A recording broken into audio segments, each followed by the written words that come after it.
Traite des animaux bien, courageux enfants. Rencontre d'autres animaux.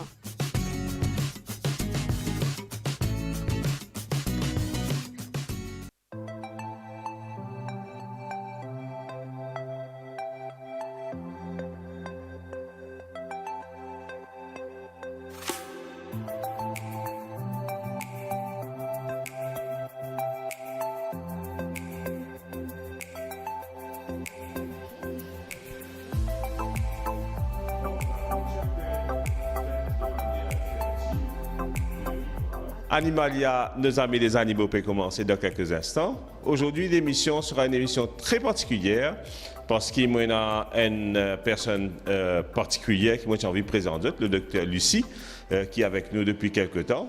Et vous allez voir qu'il y a un parcours très riche et enrichissant. Et pour montrer nous, aujourd'hui, nous vous cause une méthode de traitement qui est jusqu'à l'heure inédite à Maurice, c'est l'acupuncture. Donc nous parlons de docteur Lucie et nous parlons de Cindy et surtout Bella.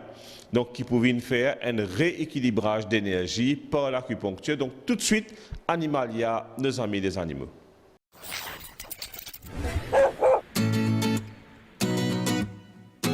Voilà, Animalia peut commencer et malgré la fraîcheur, l'équipe d'Animalia en forme.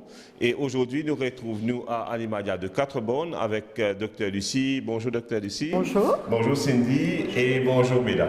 Donc l'émission, comment on informe aujourd'hui, sur l'acupuncture, mais avant tout, je voudrais présenter le Dr Lucie. Dr Lucie est avec nous depuis quelques mois déjà.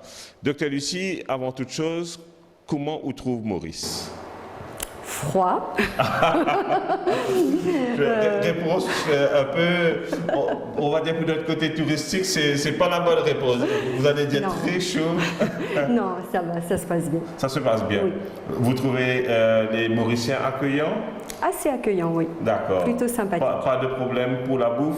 Non. Vous êtes bien adapté? Oui, ça a été, merci. D'accord. Donc, Dr Lucie, c'est une parmi nous, l'équipe de vétérinaires à Animalia Maurice. Et donc déjà une riche carrière, il pour cause d'un petit peu de ce carrière. Mais quand il vient déjà, nous trouvons qu'il y a une spécificité, une spécialité qui nous patinent jusqu'à l'aide d'Animalia. D'abord, nous trouvons que Dr Lucie a une spécialité en NAC. Donc les NAC, on a parlé des nouveaux animaux de compagnie, surtout les oiseaux, les reptiles.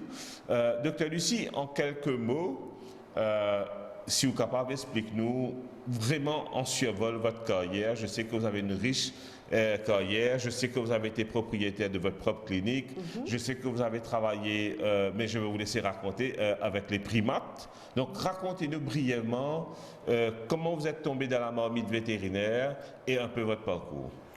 Donc, je suis belge, diplômée en 2000 depuis Liège. J'ai tout de suite été travailler au Canada. D'accord. Donc pendant plusieurs mois. Après, je suis partie en Afrique assez rapidement. Je suis revenue en France et en Europe parce que ma famille me manquait. Donc voilà, j'ai ouvert ma clinique. J'ai exploité ma clinique pendant 10 ans. Et puis là, maintenant que les enfants sont grands et tout, je revoyage. D'accord. Et d'où est venue votre expérience avec les oiseaux, par exemple, en Afrique? Non, mon père élève les perroquets, donc j'ai tout de suite été dans le bain et puis j'ai voulu développer par rapport à ça. D'accord. J'ai vu Dr Lucie faire une reconstruction d'une coquille de tortue avec de la résine. C'est des techniques qui ne sont pas forcément connues en Maurice. D'accord. Donc, est-ce que ce genre de spécialité, vous l'avez eu, donc ça aussi sur le tas? J'ai travaillé dans une clinique qui travaille que en référé reptiles-oiseaux. Ça veut dire pendant 3 années, j'ai travaillé dans le sud de la France avec quelqu'un qui ne faisait que ça. Maintenant, c'est un diplôme vraiment particulier, mais moi, j'ai appris sur le tas. D'accord. On n'a pas de spécialiste oiseaux à Maurice, Oui. donc comme vous avez pu le constater, mais nous avons beaucoup d'éleveurs d'oiseaux. Il y a beaucoup d'oiseaux à Maurice. En général, quels conseils, vraiment quelques conseils sur la main que vous pouvez donner aux éleveurs parce que souvent on arrive avec des oiseaux qui ont été exposés par exemple à l'air conditionné et qui développent des pneumonies, ou une alimentation qui n'est pas appropriée, ou d'autres, on a vu aussi des oiseaux très stressés qui se retirent les plumes eux-mêmes. Donc vous, d'après votre expérience, pour avoir un animal, un oiseau ou des oiseaux en bonne santé, les conseils de base? Ben, je vais dire c'est comme pour nous, donc le principal c'est une bonne alimentation, une hygiène de vie, donc pas trop de graines de soleil, c'est trop gras par exemple. Il y a beaucoup de personnes qui donnent beaucoup de graines de soleil. Oui, et qui oublient que ça mange des fruits et des légumes, et il faut vous donner des pommes, des fruits et des légumes dans le régime alimentaire, c'est vraiment indispensable pour les vitamines et pour qu'ils ne soient pas trop gras aussi. D'accord. Aujourd'hui, particulièrement l'émission, pour motiver absolument faire une émission avec vous sur l'acupuncture, parce que quand j'ai vu, je vais vous raconter moi d'abord quand Dr Lucie Indiamois, en venant à Maurice, elle pratiquait l'acupuncture dans la médecine vétérinaire. Je vais être honnête avec vous, je n'ai rien dit, mais j'y croyais pas trop. Donc, et pour moi, c'était quelque chose de nouveau, mais on dit qu'il n'y a que des imbéciles qui ne changent pas d'avis. Et ce qui me fait moi, sans vraiment la révélation, peut-être vous vous rappelez de ce cas, il y a quelqu'un qui est venu avec son chien qui avait été blessé, qui était venu en brancard, qui ne pouvait pas marcher. Donc, un monsieur est venu avec ce chien qui tire un coup dans ce terrain. Et il n'a pas capable de marcher, donc il est venu paralysé, il est venu dans un brancard, et Dr Lucie, il pratique l'acupuncture et le chien est reparti en mangeant. Donc là, j'ai vu de mes yeux et j'ai changé d'avis par rapport à l'acupuncture. Donc, vous, l'acupuncture, c'est quoi? Vraiment pour les ignorants, pour les gens qui ne comprennent rien. Mais donc la médecine traditionnelle chinoise a découpé les animaux et les humains, mais d'abord les animaux, parce qu'ils faisaient ça sur les chevaux au départ et les coqs de combat. Et donc on est divisé en 12 méridiens sur lesquels l'énergie vitale circule, c'est le chi. Et sur ces méridiens, il y a des points. L'énergie peut s'arrêter, être augmentée ou diminuée. Et donc avec des aiguilles, on essaye de fluidifier l'énergie, parce que dès qu'il y a un déséquilibre énergétique, il y a des pathologies ou des douleurs qui peuvent apparaître. D'accord. Donc, aux caméras, on dit à moi que l'acupuncture, d'abord, vraiment, c'est avant tout préventif. C'est-à-dire que, pareil comme pour la médecine traditionnelle chinoise, il met beaucoup d'emphase sur la prévention, c'est-à-dire nous faire de sorte à rester en bonne santé, c'est ça? C'est ça. Donc, si l'équilibre est maintenu tout au cours de la vie, il n'y a pas de déséquilibre justement, et donc là il n'y a pas de pathologies qui peuvent s'installer. Vous m'avez aussi dit qu'avant, les médecins chinois étaient payés quand les gens étaient en bonne santé et non pas quand les gens étaient malades, qui fait tout le sens d'ailleurs. Oui, donc en fait en Chine à une époque, on m'a raconté qu'on allait 2 fois par année chez l'acupuncteur et là on le payait pour nous maintenir en bonne santé. Et si on tombait malade, le même médecin devait comme réparer sa faute.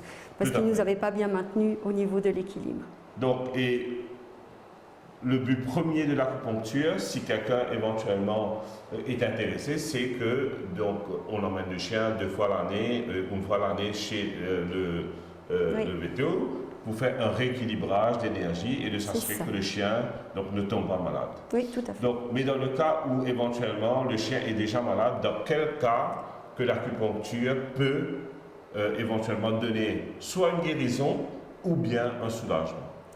Mais donc moi je trouve qu'il y a 2 pratiques, enfin 2 cas où c'est vraiment intéressant, c'est les douleurs, donc comme les paralysies, etc., hernie discale, comme des chocs ou quoi, ça peut vraiment beaucoup aider l'animal pour retrouver la mobilité des membres, et puis tous les désordres hormonaux, parce qu'on peut créer des déséquilibres. D'accord. Et donc, revenir là-dessus. Docteur Lucie, explique-nous, c'est-à-dire il y a 3 phases que l'acupuncture a sur pleine importance. Premièrement, c'est de garder l'animal en bonne santé par un rééquilibrage des énergies, ce que nous pouvons faire avec Bella dans quelques instants. Oui. Deuxième, c'est ban toutou, ban chien, qui a un problème hernie discale. Je vais me mettre dans la peau de celui qui ne sait rien. C'est quoi une hernie discale? Donc une hernie discale, c'est on va dire, c'est le joint qui est entre deux vertèbres.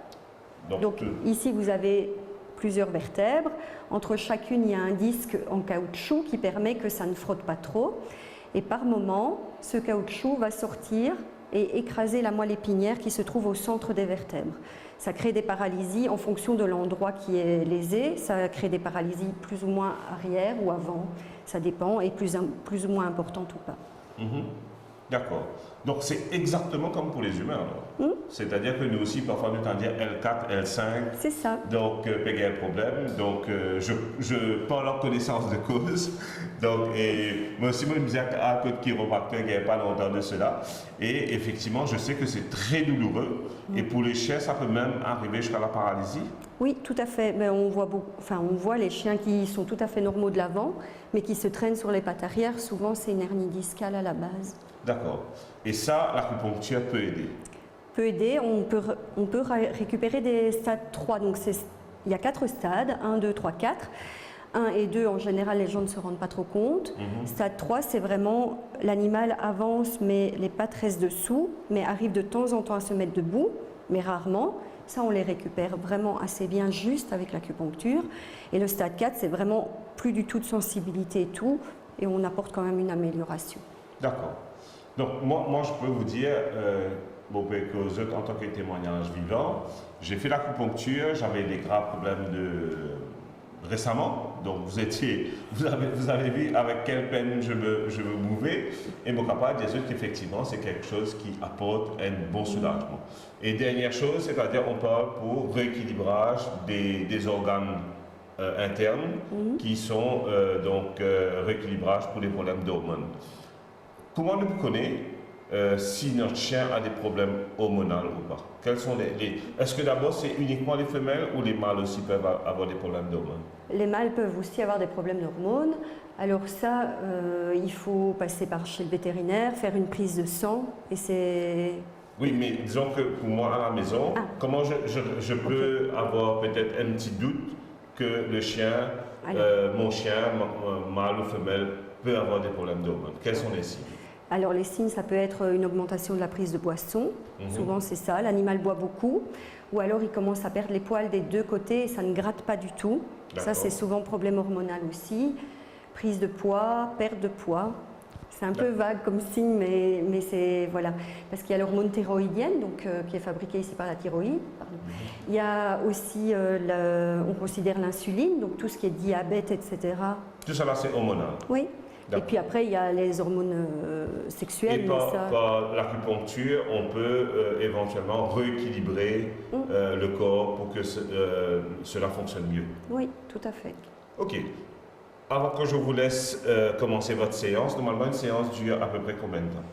Alors justement, s'il y a trop d'énergie, elle va durer plus longtemps. S'il n'y a pas assez d'énergie, elle va durer... Comment vous allez savoir ça? L'aiguille va vibrer? Non, on sent avec nos mains. D'accord. Donc voilà. vous allez savoir si effectivement il y a trop ou moins d'énergie. Normalement, je vais savoir. En moyenne, une séance dure à peu près combien? C'est entre 20 et 45 minutes. 20 et 45 minutes, d'accord. Donc je vous laisse commencer. Je vais juste me mettre à côté de Cindy. Cindy, est-ce que Dr Lucie a fait d'autres séances d'acupuncture avec d'autres chiens? Oui, elle a fait avec 3 autres chiens, sauf erreur, tous paralysés. Tous paralysés. Et est-ce que tu étais au courant, toi, qu'on faisait l'acupuncture avant, chez les animaux? Non, avant qu'elle arrive, je ne savais pas. J'ai vu ça avec votre post d'ailleurs, post Facebook. Ah, ok. Et donc vraiment tout en étant, il ne faut pas que le docteur Lucie soit là, que tu dises que tout a été super, mais vraiment ton impression vraie après les séances d'acupuncture, est-ce que ça a aidé d'après toi? Alors certains oui, Belle, c'est une autre chienne qu'on a qui ne marche pas mais qui n'a pas de fracture. Pour elle ça l'a aidé, d'ailleurs elle commence à se réveiller, elle marche un petit peu. Après pour certains chiens c'est trop grave. Donc, oui, donc dans le cas de Ben, ça a aidé, mais les autres, effectivement, les cas étaient trop critiques. Voilà. Et je me retourne vers éventuellement Dr Lucie qui est déjà à l'œuvre, qui commence à planter ses aiguilles. Et donc, Dr Lucie, il y a des cas, effectivement, où l'acupuncture ne peut pas intervenir. Bah oui, c'est comme la médecine allopathique, il y a des cas d'échec thérapeutique, il y a des cas aussi où on sait que ça n'ira pas.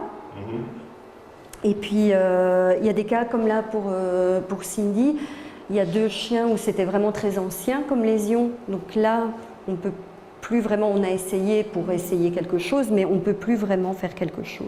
D'accord. Et là, vous êtes en train de faire un rééquilibrage sur Bella. Oui. Un rééquilibrage énergétique, c'est-à-dire nous pouvons, pour en dire en créole, docteur ici, mettre dans les aiguilles dans un point spécifique. Voilà. Pour que justement il y a un rééquilibrage énergétique donc, pour Bella. Et donc ce qu'on peut voir, les gens sont souvent impressionnés, c'est complètement indolore normalement. Voilà, j'allais vous poser la question, est-ce que le chien souffre? Non, ben, vous voyez, elle est gentille, mais elle ne bouge quand même pas du tout. Donc non, ils ont pas mal. Alors on connaît les points qui vont être un peu plus sensibles. Hein. S'il y a des points de tension, ça va faire plus mal. Mais alors on agit sur des points à distance. On peut faire comme ça parce que donc ici vous avez un méridien par exemple qui va jusque là. On peut, si on descend, ça va faire plus mal. Si on vient au niveau du dos, ça va faire moins mal. Si là je sens qu'il y a une contracture, je vais aller ailleurs. Donc on a des possibilités. Là vous avez déjà mis, je crois, 4 aiguilles. 4, mais il faut, en général, on ne dépasse pas 10. Moi, j'essaie de ne pas dépasser 6. D'accord. Voilà. Ce sont des aiguilles spéciaux. Oui. Donc, ce n'est pas des aiguilles que normalement on va utiliser pour... Non, ce sont des aiguilles, je vais vous montrer, hyper souples. Vous voyez, elles se plient comme ça l'animal après peut circuler sans problème. Et elles sont à usage unique aussi. On les jette à chaque fois. Donc, ce sont donc vous l'utilisez une fois et donc on ne peut pas réutiliser. On pourrait, mais ça n'a pas de sens, quoi. On va dire que pour les besoins sanitaires, on garde ça à usage unique. Oui, et aussi pour la douleur, parce que si c'est émoussé au bout, ça fait un peu plus mal. Donc là, il y a déjà 1, 2, 3, 4, 5. 6. 6 de... On en a 2, 4, 6, oui. Hop. Alors c'est important de faire bailler parce que ça détend les énergies. D'accord. Et voilà. Et vous, ça vous a pris combien de temps pour maîtriser cette technique de l'acupuncture? Je ne dirais pas que je la maîtrise, mais je suis